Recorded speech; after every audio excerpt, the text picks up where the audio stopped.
Hello friends, மோர் குழம்பு இந்த மாதிரி செஞ்சு பாருங்கள். ரொம்பவே சுவையாக இருக்கும். அரை மூடி தேங்காய், 1/4 டேபிள் ஸ்பூன் மஞ்சள்தூள், 2 டேபிள் ஸ்பூன் பொட்டுக்கடல, அரை டேபிள் ஸ்பூன் ஜீரகம், 2 வரமிளகா எடுத்துருக்கிறேன்.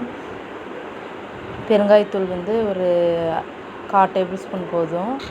அப்புறம் நான் வீட்டிலையே உரைய ஊற்றி வச்ச தயிர், அது ஒரு 2 கப்பு.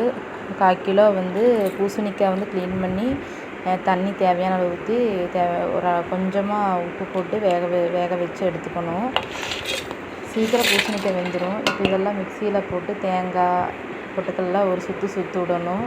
ஒரு சுற்றிட்டு அப்புறம் தயிர் 2 கப்பு ஆட் பண்ணுறேன். வீட்லேயே உரைய ஊற்றி வச்ச தயிர் நம்ம அதிலேயே செஞ்சால் நல்லாயிருக்கும் மோர் குழம்பு. இல்லை பேக்கெட்டு கடையில் வாங்கி செஞ்சாலும் செய்யலாம். ஆனால் அதை விட வீட்டில் உரைய ஊற்றி வச்சு செய்கிறது ரொம்ப ரொம்ப நல்லது நம்ம உடம்புக்கு. அப்புறம் அரைச்சாச்சு. இப்போ பூசணிக்காய் சீக்கிரம் வெந்துடும். நல்லா ஒரு கொதியிலே நல்லா வெந்துடும் பூசணிக்காய் சீக்கிரமாக. வெந்துருச்சு பூசணிக்காய். இப்போ அரைச்சதை ஊற்றுறோம். முதலே கொஞ்சம் உப்பு ஆட் பண்ணியிருக்கிறேன். இப்போ அரைச்ச அந்த பேஸ்ட்டு இப்போ அதில் ஊற்றியாச்சு.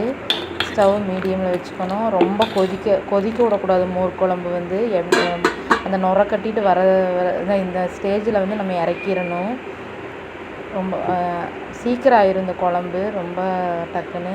இந்த சேனல் பிடிச்சிருந்தா லைக் பண்ணுங்கள், கமெண்ட் பண்ணுங்கள், சப்ஸ்கிரைப் பண்ணுங்கள் ஃப்ரெண்ட்ஸ். கடாயை வச்சு 1 டேபிள் ஸ்பூன் ஆயில் ஊற்றி கடுகு, கருவேப்பிலை, வரமிளகா போட்டு வதக்கிட்டு அந்த மோர் குழம்பு ரெடி.